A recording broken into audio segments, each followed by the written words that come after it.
kembali.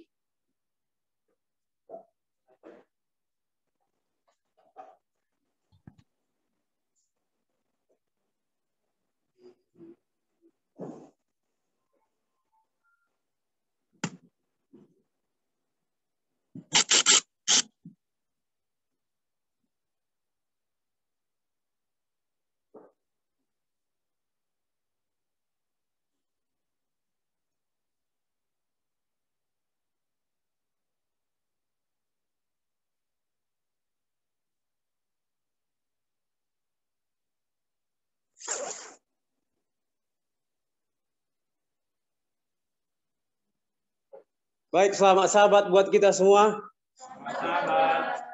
Terpujilah nama Tuhan. Terima kasih atas kasih setianya, di mana kita dapat berkumpul pada saat ini dalam keadaan sukacita. Baik, di sini saya akan mau membagikan kisah hidup saya, ya, kisah hidup saya di dalam mengikuti Tuhan. Namun semua yang saya sampaikan ini biarlah hanya untuk meninggikan nama Tuhan, biarlah Tuhan semakin besar, saya atau kita semakin kecil. Baik,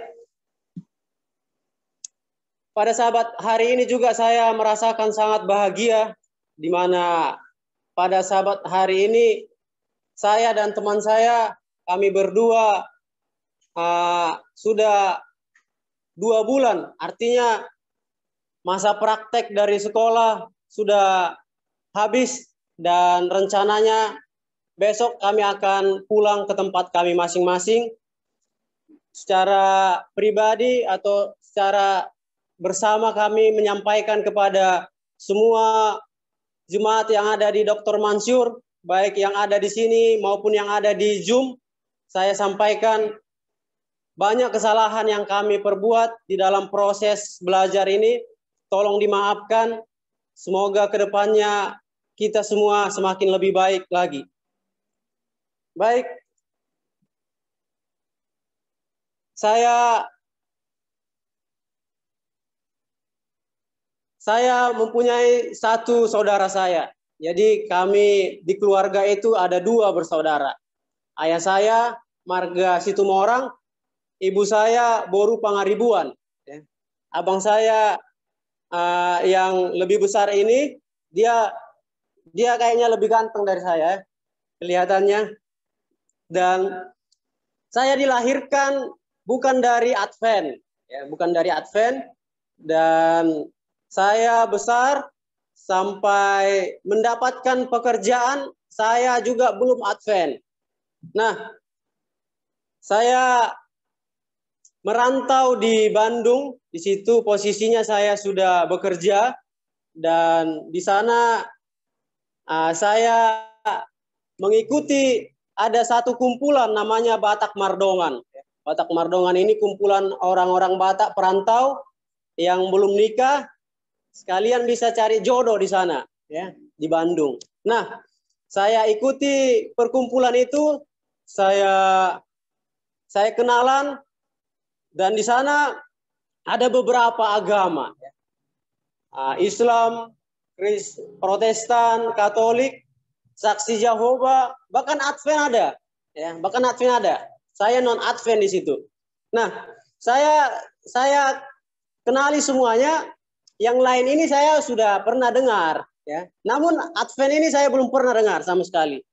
Nah, saya tanyalah kepada Advent ini, apa sih bedanya Advent dengan saya dulu? Saya bilang kan, padahal Alkitab kita sama, saya juga Kristen. Nah, mereka menyampaikan ada beberapa perbedaan, diantaranya dari hari ibadah, makanan, baptisan, dan lain sebagainya. Mereka kasihlah ayat-ayat pendukung untuk pertanyaan saya, dan saya baca, memang benar adanya. Saya dulu Kristen, tapi cuman KTP saja Kristen. Waktu mereka kasih ayat itu pertama kali saya baca Alkitab itu. Ya, itu pertama kali saya baca ayat itu. Nah, entah kenapa rasa penasaran saya ini lebih tinggi kepada orang Advent ini dibandingkan perkumpulan itu. Ya, Nah, pertemuan kami berikutnya, saya bilanglah ke orang Advent ini, boleh nggak kita ketemu di luar pada organisasi ini? Soalnya saya mau tanya-tanya. Akhirnya kami bertemu dan setiap pertanyaan yang saya jawab itu mereka jawab. Setiap pertanyaan saya lontarkan mereka jawab dari Alkitab, ya.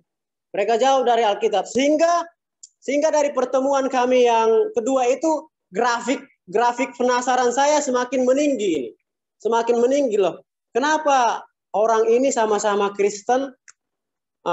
Pertanyaan saya ada dasarnya, ya. Ada referensinya yang saya baca juga sama-sama Alkitab. Sehingga rasa penasaran saya semakin lebih tinggi. Pada zaman itu sudah ada internet juga, ya. Dulu kalau nggak saya salah masih zamannya BlackBerry. Ya, saya searching di internet tentang artikel Advent ini dan kurang lebih hampir 3 tahun saya pelajarin Advent ini, ya. Saya pelajarin sehingga di Bandung saya pindah ke Bogor. Saya pindah ke Bogor dan saya cari tahu juga tentang Advent di sana sehingga saya penasaran. Saya sudah pelajarin Advent ini bagaimana sih bentuknya ini, begitu kan. Bagaimana sih bentuk ibadahnya ini? Saya beranikan diri untuk beribadah. Saya beranikan berdiri untuk beribadah di Jemaat Bogor dan kalau biasanya orang atau tamu itu kelihatan dan saya pulang gereja, saya disalam, saya disapa, ditanya dari jemaat mana, dan saya langsung mengaku saya bukan Advent, namun saya mau belajar tentang Advent, bolehkah saya ketemu sama pendeta? Akhirnya singkat cerita, kami ketemu. Pendeta ini jadwalkan 2 kali seminggu kami belajar Alkitab, ya. Kami belajar Alkitab kurang lebih 3 bulanan, itu jenjangnya yang hampir 3 tahun tadi, ya. Jadi kurang lebih 3 tahun lah saya mempelajari Advent ini. Nah, sebelum saya untuk memutuskan dibaptis, saya kasih tahu ke keluarga. Ya, kasih tahu karena hal ini harus transparan. Kasih tahu ke keluarga dan semua keluarga tidak mendukung. Semua keluarga saya tidak mendukung. 3 pendeta menelpon saya, 3 pendeta yang pada waktu di agama saya dulu. Dari ketiganya ini mereka mengatakan beginilah. Saya simpulkan, Ben, kamu nggak usah sok tahu tentang kerohanian. Yang sudah ada, ikutin saja. Begitu. Namun Tuhan menuntun saya, maaf Pak Pendeta, bahwasanya hidup ini adalah pilihan, saya bilang, ya. Saya pilih, akhirnya ke pendeta sudah, dan saya dihadapkan kepada orang tua saya. Secara kemanusiaan, saya atau kita semua tidak pernah bisa membalas jasa orang tua, ya. 9 bulan saya dikandung, dari bayi popok saya diganti, jajan saya dikasih sampai dituntun untuk mencari pekerjaan, ya. Sehingga orang tua saya mengatakan begini, Ben, kamu lupa kacang daripada kulitnya. Ya. Setelah kamu dewasa, setelah kamu sudah mendapatkan apa yang bisa menghidupi kamu, dalam hal ini kenapa enggak nurut sama kami? Hal ini sangat menyayat hati saya. Karena orang tua saya lah yang membesarkan saya, ya. Sempat saya untuk enggak melangkah ke dalam iman yang saya imani sekarang karena omongan orang tua atau keluarga saya ini. Saya dikatakan lupa kacang daripada kulitnya, ya. Sangat sakit, dan itu saya sampaikan kepada Tuhan. Tuhan, sudah hampir 3 tahun Engkau menuntun saya. Apakah langkah yang harus saya ambil? Begitu, ya. Jadi dihadapkan kepada saya memilih pencipta atau memilih keluarga dalam hal kepercayaan, ya. Dalam hal kepercayaan. Dan saya berdoa terus dan Tuhan menjawab doa saya sehingga Tuhan memberikan ayat ini kepada saya, bahwasanya di dalam Matius 10 ayat 37. Matius 10 ayat 37 mengatakan, barang siapa mengasihi bapa atau ibunya lebih daripadaku, ia tidak layak bagiku, dan barang siapa mengasihi anaknya laki-laki atau perempuan lebih daripadaku, ia tidak layak bagiku. Inilah ayat yang menguatkan saya untuk melangkah memasuki iman yang saya percaya ini. Saya akhirnya dibaptis tanggal 21 April 2018. Jadi Bapak Ibu saudara-saudari sekalian, saya masih baru di sini. Kalau dari segi umur kerohanian saya masih bayi ya. Jadi ini juga saya sebenarnya belum layak untuk berdiri di sini, namun biarlah Tuhan yang menguatkan saya. Dan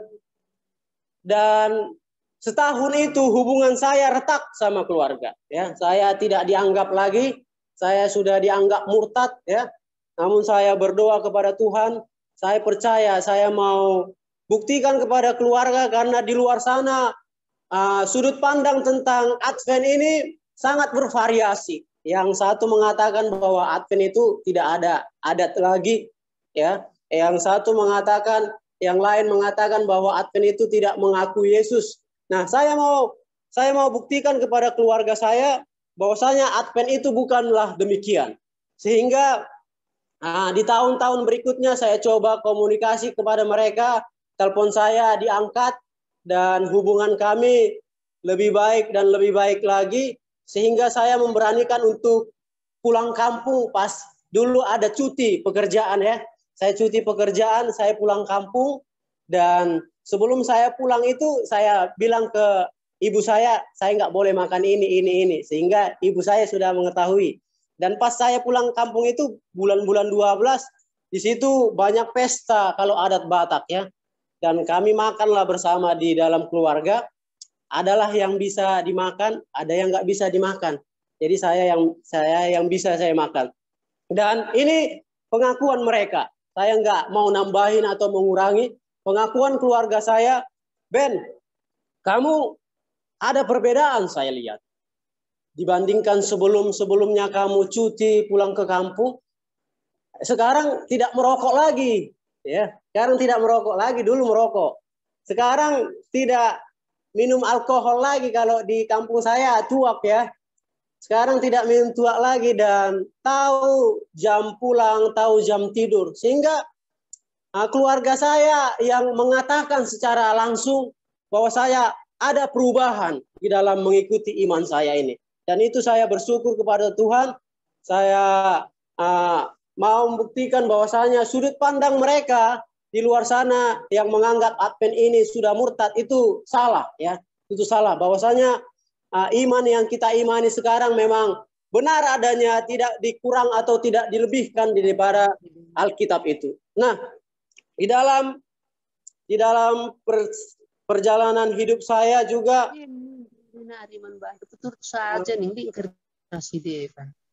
saya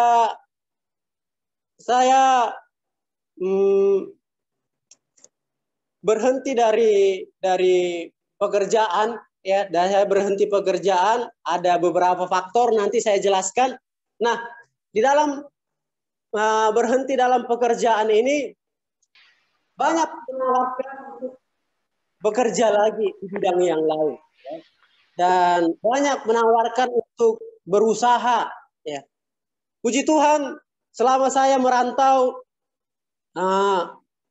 saya adalah simpanan saya untuk bisa membuka usaha atau kehidupan yang baru lagi. Namun semua tawaran ini saya nggak tertarik begitu amat ya. Saya nggak tertarik begitu amat, sehingga ada jemaat itu mengatakan kuliahlah katanya, kuliah jurusan teologi. Nah, entah kenapa saya begitu tertarik untuk mempelajari kerohanian ini. Begitu tertarik saya untuk mempelajari, karena selama hidup saya yang dulu saya jauh daripada Tuhan, saya cuman KTP saja Kristen, dan dengan pertolongan Tuhan saya memutuskan untuk berkuliah, ya. Sebelum saya berkuliah saya kalkulasi dulu berapa per semesternya, apakah tabungan saya cukup ini, karena kalau saya kuliah saya nggak bekerja lagi, saya nggak disupport oleh keluarga lagi. Nah, ada beberapa informasi yang saya dapatkan, kuliah ini ada di Sumatera, ada di Jawa, ada di Sulawesi, ya. Dan saya lihat perbandingannya, tabungan saya cukup untuk kuliah di Sumatera, ya. Sehingga saya kalkulasikan satu semester berapa sampai semester 8, saya lihat tabungan saya, oh puji Tuhan cukup. Akhirnya saya putuskan untuk kuliah ke SLA PTSN di Sumatera Utara, dan masuk semester pertama puji Tuhan lancar. Nah, di sini ada cerita lagi. Masuk saya di semester kedua ada problema dalam keluarga, bahwasanya ada yang mau dibantu dalam keluarga ini. Namun sebelumnya saya mau ngasih tahu, ayah saya ini seorang polisi, ya. Ayah saya ini seorang polisi, namun mungkin berbeda dengan polisi yang lain, karena ayah saya ini tidak mempunyai kemewahan di dalam keluarga kami keluarga sederhana, sehingga ayah saya ini sering untuk mengorbankan kebutuhan untuk orang lain, ya. Jadi ayah saya inilah salah satu contoh yang saya tiru. Ada beberapa masyarakat itu yang mempunyai utang. Ayah saya ini, saya nggak mau melebihkan atau mengurangi, bisa Bapak Ibu saudara-saudari sekalian datang ke Kutacane, Kampung Nangka namanya desa saya, tanyakan kepada warga di sekitar, bahwasannya ada di sana bernama Wahab Sitomorang, seorang mantan polisi. Sering sekali ayah saya ini menggadekan SK-nya untuk membantu orang lain, ya. Sering sekali ayah saya ini, sehingga saya juga heran kenapa bisa demikian, sehingga adalah suatu masalah bahwasanya ada yang harus ditanggulangi dalam keluarga saya. Ayah saya sudah menggadaikan SK-nya, dan perlulah biaya untuk ke situ. Nah, saya mengetahui hal demikian, dan saya berserah kepada Tuhan. Saya mengikuti teladan bapak saya ini, meneladani kehidupan Yesus, sehingga saya bantulah keluarga saya itu dengan tabungan yang saya punya itu, yang tadi saya kalkulasikan cukup sampai wisuda. Jadi saya bantu keluarga saya ini, tinggallah 30% lagi. Jadi saya kasih tabungan saya itu 70% kepada keluarga saya yang membutuhkan itu, sehingga kalau dikalkulasikan saya bisa hidup dalam tabungan saya cuma sampai semester 3. Ya, saya cuma bisa sampai semester 3. Namun saya serahkan semua ini kepada Tuhan. Tuhan, Engkau telah memanggil saya sampai sejauh ini. Tanggung jawabi hidup saya. Tanggung jawabi hidup saya. Puji Tuhan di dalam perkuliahan saya cukup, ya. Saya cukup. Saya bekerja di perkuliahan, dan ada satu jemaat yang ini saya tidak pernah sangka-sangka. Dia ada tanahnya di arah tanah Jawa. Bila mana Bapak Ibu pernah pergi ke Siantar, daerah tanah Jawa. Nah, beliau ini mengetahui keadaan saya, dan beliau ini mengatakan, Ben, di sana ada tanah saya. Olahlah itu untuk kebutuhanmu. Jadi puji Tuhan, saya olahlah itu, ya Bapak Ibu saudara-saudari sekalian. Saya berkuliah sambil bekerja bertani, dan saya setiap kali menanam atau setiap kali pergi ke ladang ini, saya berdoa kepada Tuhan. Tuhan, tolong cukupkan kebutuhan saya. Tabungan saya nggak cukup lagi nih. Soalnya sudah saya alokasikan kepada keluarga saya yang lagi membutuhkan. Sehingga biasanya ladang ini kalau ditanami orang sekitar, karena ladang ini disewakan kepada orang lain. Namun kepada saya tidak perlu mengasih sewa, namun disuruh mengurus saja. Hasilnya ini biasanya kalau setiap panen itu 40 goni, ya 40 goni. Dan saya mengolahnya ini setiap saya ke ladang, saya berdoa kepada Tuhan. Puji Tuhan Bapak Ibu Saudara-saudari sekalian, saya mengolah ladang ini hasilnya 70 goni, ya. Yang tadinya 40 sekarang hasilnya 40.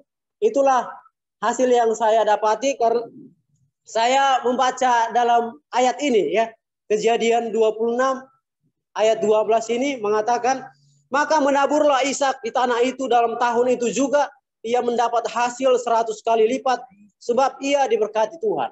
Saya berdoa kepada Tuhan, Tuhan, saya nggak mau cuman baca ayat ini.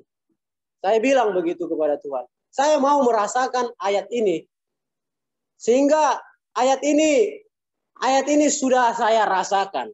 Ya, yang tadinya tanaman jagung ini 40 goni, saya dapatkan 70 goni. Walau itulah kuasa doa itu, ya. Kuasa doa yang saya rasakan, dan saya rasakan bahwasanya Tuhan itu dekat sekali. Tuhan itu dekat sekali kepada saya.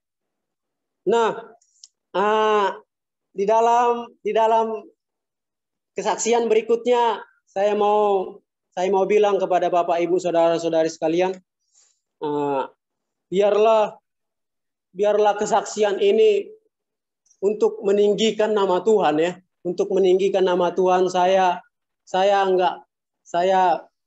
mau biarlah ini hanya untuk kepujian kemuliaan Tuhan. Baik, Bapak Ibu Saudara-saudari sekalian. Saya dulu bekerja sebagai TNI, ya. 2013 saya pendidikan, saya dari Secapa AD. Secapa AD itu adalah lembaga pendidikan Sekolah Calon Perwira Angkatan Darat. Ya, saya ada di Bandung. Kalau ada alumni Bandung di dekat UPI itu Setiabudi. Disitulah dulu saya bekerja. Ya, di situ saya bekerja, dan di dalam iman saya ini, saya bekerja di dalam dulu pekerjaan saya, namun ada rasa yang tidak pas di dalam hati saya, ya. Ada rasa yang tidak pas di dalam hati saya, bahwasanya ada sesuatu yang mengganjal di dalam hati saya. Saya melayani ketiga jenderal ini. Yang pertama Brigjen Edi, Brigjen Malioga, yang terakhir Maijen Eka Wiharsa. Entah kenapa saya orang dari kampung tapi bisa terpilih untuk melayani ini. Saya juga tidak pernah menyangka, karena saya juga merasakan saya ini manusia yang terbatas. Namun Tuhan mengizinkan saya untuk melayani beliau ini. Di dalam kehidupan saya dulu, saya mempelajari ahli strategi, ya, dalam pertempuran untuk memecahkan suatu masalah saya pelajari juga. Bela diri juga saya pelajari, ya. Bahkan sandi-sandi negara saya pelajari juga. Dan banyak privat atau penghargaan bila mana di baju ini, apalagi memakai baju PDU 4 itu banyak sekali yang didapatkan oleh seorang TNI. Namun Bapak Ibu Saudara-saudari sekalian, saya mau mengatakan ini iman saya, ya. Ini pribadi saya. Mungkin Bapak Ibu Saudara-saudari sekalian berbeda, dan itu juga saya tidak mau menghakimi. Ini iman saya, ini pilihan saya. Bahwasanya di dalam kehidupan saya yang dulu, saya sudah mengimani bahwasanya hari Sabat itu hari beristirahat. Terkadang hari Sabat saya mengikuti rapat yang konteksnya rapat ini untuk kenaikan pangkat, untuk rapat kenaikan gaji. Jadi sehingga saya beraktivitas di hari Sabtu yang konteksnya untuk hal-hal duniawi, ya, yang konteksnya untuk hal-hal duniawi.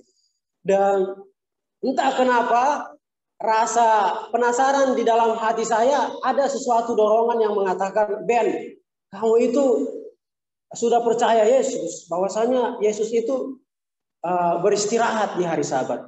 Ya, jadi hal ini sangat mengganggu saya, dan problema ini saya sampaikan kepada tua-tua jemaat. Jadi saya nggak mau pendam sendiri, saya sampaikan kepada pendeta, kepada yang lebih senior dibandingkan iman kerohanian saya. Dan semua jawaban yang saya terima, kesimpulannya beginilah. Ben, di dalam Alkitab itu ada cerita tentang Maria dan Magdalena. Ketika Yesus datang ke rumahnya, Maria ini duduk mendengarkan Yesus. Magdalena sibuk untuk mengerjakan segala sesuatu keperluan yang dibutuhkan. Memang baik untuk menghidangkan makanan, ya, menghidangkan minuman. Namun Yesus memilih kejadian ini. Maria lah yang benar. Bahwasanya Maria mendengarkan Yesus yang disampaikannya itu tidak akan hilang, bahkan itu sampai kekekalan. Sehingga peristiwa ini saya dikasih ilustrasi begitu di dalam permasalahan saya. Dan saya berdoa kepada Tuhan, Tuhan, bila mana ini memang kehendak-Mu, saya akan keluar dari pekerjaan saya ini, dan saya sudah merencanakan segala sesuatunya bila mana saya keluar. Itu yang saya sampaikan tadi, ya. Yang saya sampaikan tadi. Dan entah kenapa semuanya lancar, ya. Semuanya lancar. Saya orang yang jarang nangis. Ketika doa saya ini dijawab Tuhan, saya menangis, ya. Berarti inilah jawaban dari Tuhan. Saya harus keluar. Ya. Saya harus keluar. Saya sudah meniti karir di dalam TNI ini selama hampir kurang 6 tahun, ya. 6 tahun. Di tahun ke-7 saya keluar. Dan di dalam kehidupan saya yang dulu banyak tawaran-tawaran yang ditawarkan kepada saya. Bahwasanya ada seorang jenderal mengatakan kepada saya, Ben, kalau kamu mau satu iman kepada saya, menikah dengan putri saya, kami mau, gitu. Sehingga hal ini untuk menawarkan satu posisi, bisa kita bayangkan bila mana seorang menantu jenderal itu, bahkan nanti menantunya bahkan diangkat juga, ya. Itu sudah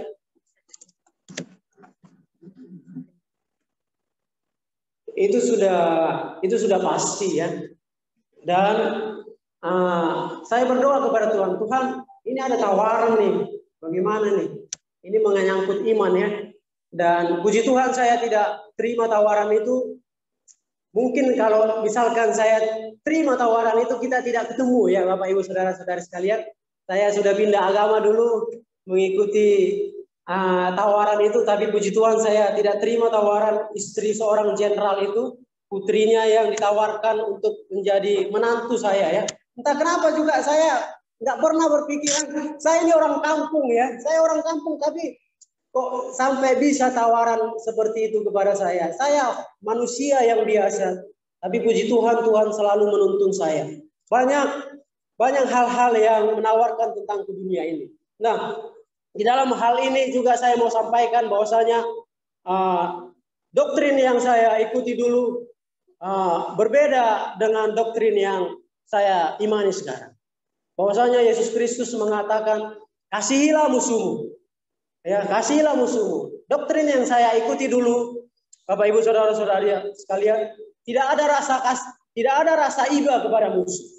Tidak ada rasa iba kepada musuh. Sehingga hal ini bertolak belakang. Dan masih banyak hal-hal yang lain. Mungkin hal-hal yang lain itu bisa kita secara personal bila mana Bapak Ibu mau menanyakan kepada saya. Dan inilah alasan-alasan sehingga saya keluar lah.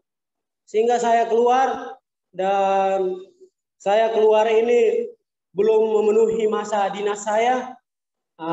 Saya seperti saya lari lah begitu ya. Saya lari karena saya mengimani bahwasanya ini nanti mengganggu, menghambat saya untuk tujuan hidup saya kepada surga. Jadi bila mana saya tetap di sana, itu akan menghambat saya. Karena efek lingkungan itu sangat berpengaruh di dalam kehidupan. Saya banding-bandingkan kisah saya ini hampir mirip, tapi lebih hebat Musa ya. Musa juga melarikan diri dari kerajaannya yang dia juga pasti sudah menjadi raja nanti. Tapi dia memilih, tetapi Musa memilih untuk bersusah payah bersama umat-umat Tuhan. Dan inilah yang menuntun saya semuanya ini karena Tuhan. Saya memilih untuk mengikuti teladan Yesus.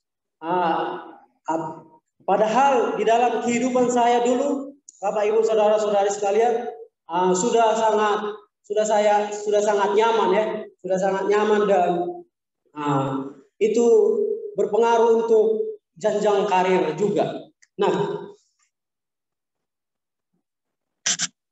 pelajaran yang mau saya ambil adalah bahwasanya di dalam Filipi 3 ayat 8 mengatakan, malahan segala sesuatu kuanggap rugi karena pengenalan akan Kristus Yesus. Tuhanku lebih mulia daripada semuanya. Oleh karena dialah aku telah melepaskan semuanya itu dan menganggapnya sampah supaya aku memperoleh Kristus. Jadi Bapak Ibu saudara-saudari sekalian, yang saya pelajarin tadi tentang dunia kemiliteran ini, ahli strategi di bidang bela diri, sandi dan lain sebagainya. Setelah saya mengenal Kristus ini, saya anggap rugi semuanya. Ya, saya anggap rugi. Saya memang berterima kasih kepada Tuhan. Secara keduniaan saya banyak rugi. Ya, saya bahkan di keluarga saya kayak dianggap sudah gila ya, meninggalkan iman saya yang dulu, meninggalkan pekerjaan saya. Namun inilah pilihan hidup saya, dan boleh saya sampaikan, saya lebih berbahagia sekarang dibandingkan yang lain. Walaupun dulu saya hidupnya tidur di kasur yang sangat empuk, ya ada AC. Sekarang saya tidur beralaskan tikar saja ya, beralaskan tikar di lantai. Tapi saya lebih bersuka cita ke dalam kehidupan sekarang. Ya, inilah kesaksian yang saya sampaikan. Dan info berikutnya adalah setelah saya keluar dari satuan saya itu, pada tanggal 11 Juli 2020, satuan yang saya tinggalkan itu mengalami 1.280 orang di Secapa AD atau sekolah calon perwira Angkatan Darat positif COVID. Jadi saya juga bersyukur kepada Tuhan ya. Mungkin ini ya, mungkin kalau saya masih di sana, saya salah satunya dari 1.280 ini. Ya, saya puji Tuhan, saya keluar dari sana 2019, ini kejadian 2020. Ya, ini bisa kita cek di YouTube, boleh Bapak share. Secapa AD positif corona sebanyak berapa, tanggal berapa. Saya ambil ini datanya dari Kompas. Ya, ada di sana. Dan ini ayat kesukaan saya juga. Kita meyakini kita ini adalah umat-umat yang terakhir. Ya, umat-umat yang terakhir, kita jemaat yang terakhir. Dan amaran kepada kita adalah, jadi karena engkau suam-suam kuku dan tidak dingin atau panas, aku akan memuntahkan engkau dari mulutku. Jadi dalam kehidupan saya dulu, saya dalam sebulan itu berhari Sabat 2 kali, bisa izin atau mendapatkan kesempatan untuk bergereja 2 kali. Jadi sehingga hal ini, saya di mana sih sebenarnya? Saya mengikuti Tuhan atau mengikuti yang dunia tawarkan ini? Padahal Yesus Kristus mengatakan di dalam mengikuti Yesus tidak ada setengah-setengah, ya. Di dalam cerita seorang muda kaya itu semuanya harus ditinggalkan.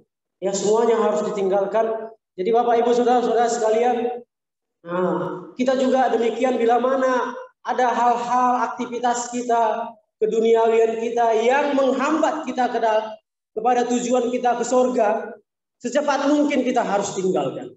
Ya, jangan nanti hal itu untuk menghambat tujuan utama kita itu. Ya. Dan ini juga ayat kesukaan saya. Karena waktunya sudah semakin saya akan percepat. Yakobus 1 ayat 22, tetapi hendaklah kamu menjadi pelaku firman. Dan bukan hanya pendengar saja, sebab jika tidak demikian, kamu menipu diri sendiri. Jadi umat-umat Tuhan, apalagi orang-orang Advent ini yang terkhusus, kayak jurusan yang saya ambil ini, saya nanti banyak ngomong di mimbar. Bila mana yang saya omongkan itu tidak saya lakukan, omong kosong ya. Jadi umat-umat Tuhan juga apa yang kita imani, apa yang kita bicarakan harus kita lakukan juga. Ya, karena Tuhan sudah menyelamatkan kita, kita harus pelihara keselamatan itu. Saya suka, ini salah satu kesukaan saya di dalam lagu Sion ini ya. Lagu Sion ini mengatakan kuserahkan di hidupku. Yesus Kristus ini telah menyerahkan semuanya. Apa yang kita serahkan? Yesus Kristus telah meninggalkan semuanya, apa yang telah kita tinggalkan. Nah, itulah kisah di dalam kehidupan saya, bahwasanya saya diizinkan Tuhan untuk melewati atau untuk mengikuti bidang-bidang yang saya tempuh dulu, dan saya memang benar-benar tidak ada pernah sama sekali memimpikan saya menjadi seorang Advent. Ini semuanya karena kasih karunia Tuhan. Bukan karena jasa saya atau karena kehebatan saya, sehingga Tuhanlah yang mengangkat saya dalam kehidupan saya yang dulu, dan semua yang prestasi yang saya gapai itu saya anggap sampah setelah saya ketemu Yesus. Nah, ini bisa kita sama-sama nyanyikan sebelum saya menutup kesaksian ini oleh Bang David. Kita sama-sama bernyanyi ya. Kita sama-sama bernyanyi. Kita harus juga meninggalkan segala sesuatunya. Kita harus mengikuti teladan Yesus ya. Tidak ada kata-kata terlambat Bapak Ibu Saudara-saudara sekalian. Kuserahkan hidupku. Ini kata Yesus. Kita bisa sama-sama bernyanyi.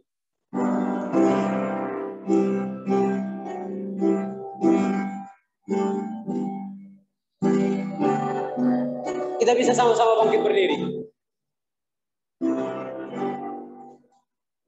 Serahkan diriku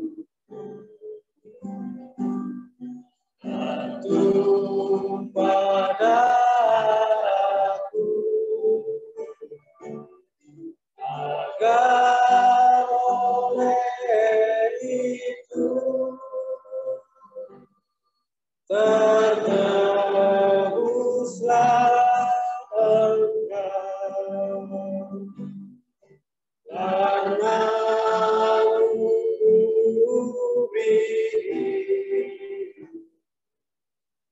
apa yang kau beri, karena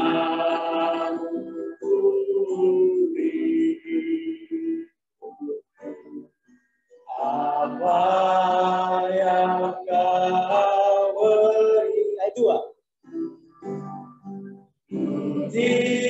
Tinggalkan Yesus telah meninggalkan surga ya.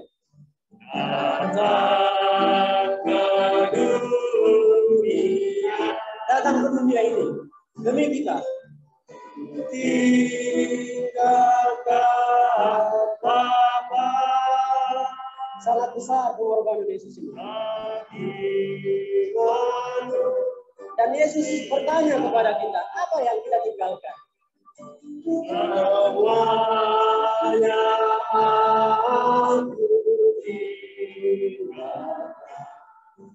Apa kau tinggalkan? Jadi Bapak Ibu Saudara-saudara sekalian, belum ada kata-kata terlambat. Mari kita tinggalkan hal-hal yang menghambat kita dalam kerajaan surga.